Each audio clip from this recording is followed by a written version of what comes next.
ರಾಜ್ಯ ಸರ್ಕಾರದ ಮಹತ್ವಾಕಾಂಕ್ಷಿ ಪಂಚ ಗ್ಯಾರಂಟಿ ಯೋಜನೆಗಳಲ್ಲೊಂದಾದಂತಹ ಗೃಹಲಕ್ಷ್ಮಿ ಯೋಜನೆ ಇದೀಗ ವಿವಾದಕ್ಕೆ ಕಾರಣವಾಗಿದೆ. ಕಾಂಗ್ರೆಸ್ ಸರ್ಕಾರ ಅಧಿಕಾರಕ್ಕೆ ಬಂದ ಬಳಿಕ ಕುಟುಂಬದ ಮಹಿಳಾ ಮುಖ್ಯಸ್ಥರಿಗೆ ಪ್ರತಿ ತಿಂಗಳು 2,000 ರೂಪಾಯಿಯನ್ನ ನೀಡುವಂತಹ ಯೋಜನೆಗೆ ಅತಿ ಹೆಚ್ಚು ಅನುದಾನ ವೆಚ್ಚವಾಗ್ತಾ ಇದೆ. ಕೆಲವೊಮ್ಮೆ ಹಣ ಬಿಡುಗಡೆ ವಿಳಂಬವಾದ್ರೂ ಕೂಡ ಫಲಾನುಭವಿಗಳ ಖಾತೆಗೆ ಹಣ ಜಮೆಯಾಗ್ತಾನೆ ಬಂದಿದೆ. ಆದ್ರೆ ಇದೀಗ ಯೋಜನೆಯ ಅನುಷ್ಠಾನದಲ್ಲಿ ಅಕ್ರಮ ನಡೆದಿರುವಂತಹ ಆರೋಪಗಳು ಕೇಳಿ ಬಂದಿವೆ.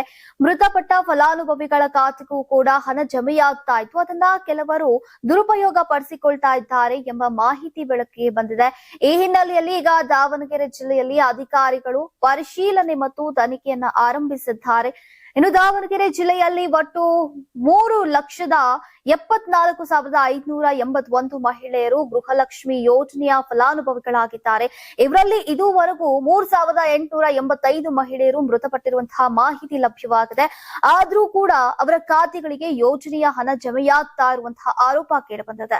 ಈ ಹಿನ್ನೆಲೆಯಲ್ಲಿ ಈಗ ಪರಿಶೀಲನೆ ನಡೆಸಿದಂತಹ ಅಧಿಕಾರಿಗಳು ಸದ್ಯ 398 ಮೃತ ಫಲಾನುಭವಿಗಳ ವಿವರಗಳನ್ನ ಪತ್ತೆ ಹಚ್ಚಿದ್ದಾರೆ. ಅವರ ಖಾತೆಗಳಿಗೆ ಜಮೆಯಾಗಿದ್ದಂತಹ ಸುಮಾರು 36.26 ಲಕ್ಷ ಮೊತ್ತವನ್ನ ಸರ್ಕಾರದ ಖಾತೆಗೆ ಮರಳಿಸುವ ಪ್ರಕ್ರಿಯೆಯನ್ನ ಕೈಗೊಂಡಿದ್ದಾರೆ.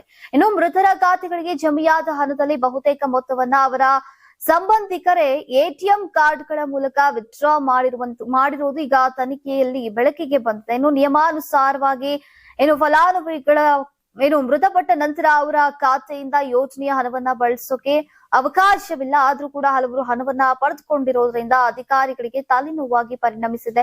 ಈ ಕುರಿತು ಪ್ರತಿಕ್ರಿಯೆ ನೀಡಿರುವಂತಹ ಗ್ಯಾರಂಟಿ ಅನುಷ್ಠಾನದ ಸಮಿತಿ ಸದಸ್ಯ ಡೋಲಿ ಚಂದ್ರು ಅವರು ದಾವಣಗೆರೆ ಜಿಲ್ಲೆಯಲ್ಲಿ ಮೃತಪಟ್ಟ 398 ಫಲಾನುಭವಿಗಳ ಖಾತೆಗೆ ಮಾಹಿತಿ ಸಿಕ್ಕಿದ್ದು. ಈಗ ಅವರ ಖಾತೆಗಳಿಗೆ ಜಮೆಯಾಗಿದ್ದಂತಹ ಸುಮಾರು 36 ಲಕ್ಷಕ್ಕೂ ಹೆಚ್ಚು ಹಣವನ್ನ ಸರ್ಕಾರದ ಖಾತೆಗೆ ಮರಳಿಸುವಂತಹ ಕಾರ್ಯ ನಡೆದಿದೆ. ಕೆಲ ಪ್ರಕರಣಗಳಲ್ಲಿ ಫಲಾನುಭವಿಗಳು ಮೃತಪಟ್ಟ ಬಳಿಕ ಅವರ ಸಂಬಂಧಿಕರು ಎಟಿಎಂ ಮೂಲಕ ಹಣವನ್ನ ಡ್ರಾ ಮಾಡಿಕೊಂಡಿರುವುದು ಈಗ ಗಮನಕ್ಕೆ ಬಂದಿದೆ. ಈ ಕುರಿತು ಸಂಬಂಧಿತ ಅಧಿಕಾರಿಗಳ ಗಮನಕ್ಕೆ ತರಲಾಗಿದೆ. ಮುಂದಿನ ಕ್ರಮವನ್ನ ಅಧಿಕಾರಿಗಳು ಕೈಗೊಳ್ಳಲಿದ್ದಾರೆ ಅಂತ ತಿಳಿಸಿದ್ದಾರೆ.